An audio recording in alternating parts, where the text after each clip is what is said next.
परिस्थिति केतेबेले काहाको केउ रूप देखाइबो ताहा कहिबा असंभव। सेमिति जने मौसा जहाँकर कि हस खुशी परिवार थिला, गोटे पुओ दुईटा झियो स्त्री को नेकी सुखर संसार थिला। पक्का मिस्त्री भाव से काम करुले और परिवार गुजराण मेटाऊे, किंतु समय जी गड़िला जीवन परिस्थिति सबकि ओलटपालट हो सारी। आमर नजर पड़ा से जिते मौसा जनक यही मौसा जनक नई नई रास्तार चलुले, हाथ में गोटे बैग थिला एवं से भल भाव देखी पारना। आम पचारिलु जे मौसा एते दीपर बेले कुआडे जाउछंती, से कहले झियो को बाहा देवी किछि साहाय्य मागिया पई आछंती, घर तांकर सोमनाथपुर रे बोली कहउतले। तो मौसा सहित कथा बा। मौसा आपन नाटी कोन? मो ना सुदर्शन जाब, भल ना सुदर्शन दास। कोडी घर मौसा? सोमनाथपुर। आपण ए बयस रे एमिति रास्ता रे नई नई जो मागुचंती साहाय्य मागुचंती, कोन प्रकृति रे कोन घटना हिच आपण को सहित? झियोटी पाई मागुची, झियोटी बाहर सान झियोटी बड़ झियो बाहा हलानी रहिला, से निर्बंध होइथला बनी ता से मो जो पुअर सांग जे से दी जण एक्सीडेंट रे चली गले। पुओंगर भी मृत्यु हो जाई? हां, पुओ चली गला, जोई निर्बंध होइथला, जोई भी चली गला। हाँ सब से झील कौच मु बड़ झील बाहलानी, कहला मु सारा जीवन एरकम बाप माँ को सेवा करके रही। यही सान भूमि टी पाठ पढ़े बाहर कर सिद्धार्थ कर घर किए किए अच्छा? हाँ दी झील पेंट जामा सब बाबू माँ मैंने घुड़की। आपण जने पक्का मिस्त्री भाव में काम करुले, कौन घटना है जमी आप असुस्थ हो पड़ते कहते जे गड़ी पड़नी माँ मुंड कि भारू पड़ोनी पड़ी पोखर पड़नी मो अवस्था हे झील मैंने नहीं भल कले भल कले। स्त्री भी आर पारी को चली? हाँ हाँ, से गत वर्ष पुओ पुओ हो 2 मास पड़ी रहा, पड़ी रही पड़ेगा सुनाणी आउ कि करमी झील पाखर रहा कथा। तापर मत भी भगवान मो जीवन टाक नौनी चली जाती है, दुख कष्ट बहुत पाऊँ। मौसा आपण किसी सरकारी सहायता पाउछंती कि नहीं? भत्ता कि चाउल? भत्ता पाउची, भत्ता पाउची 500 आउ चाउल 15 किलो आउ 10 किलो कटिगला। आ ये कलेक्टर साहेब को कतिकी आईनी किसी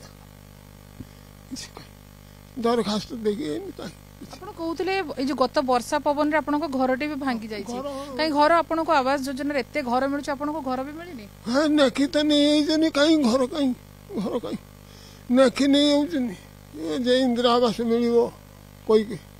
हां कहीं घर के घर नहीं, सही चाला घर पॉलिथिन पड़ी। तो मौसा आपन को भल भाव रे भी देखा जाऊ नाही, आपन को गोटे आखी को देखा जाउछ, आ गोटे आखी देखा जाऊ, आपन एमिति नई नई एते कष्ट रे जाय कि मागुछन, आपन को प्रत्येक दिन एमिति मागिबा पसंदी? ना मासे 15 दिन के थरे आउची, आउ सब दिन आसी दियो पा भल रहू पड़ी बेमार पड़ी होउची।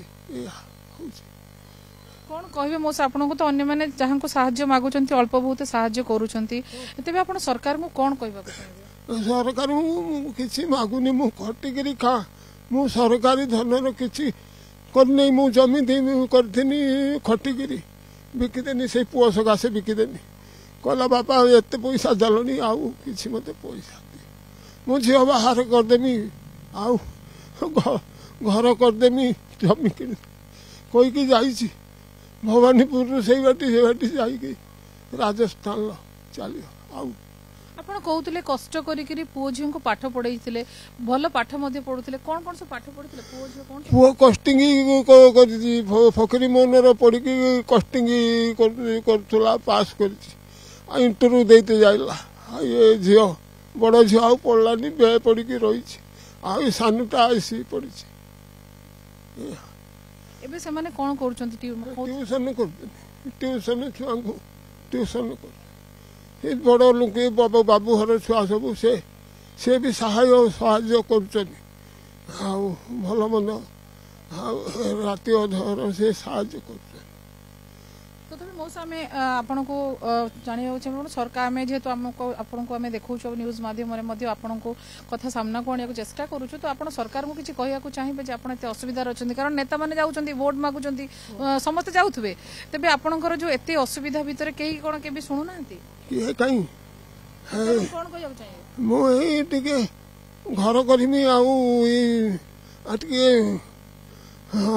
झील दीटा गोटे झील ये झील तो बाहबनी मना कर कई टल पाना से बाहा मना कला मो बर मरीगला मुझे सान झीटी कि मागुची 5-6 हजार टका मो देनी बड़ झील रखी जहाँ करकम हो कहते भत्ता जो पाँच खर्च करूना संचय कर हाँ हाँ ताको भी से पैसा भी किसी रखी बाप खर्च पत्र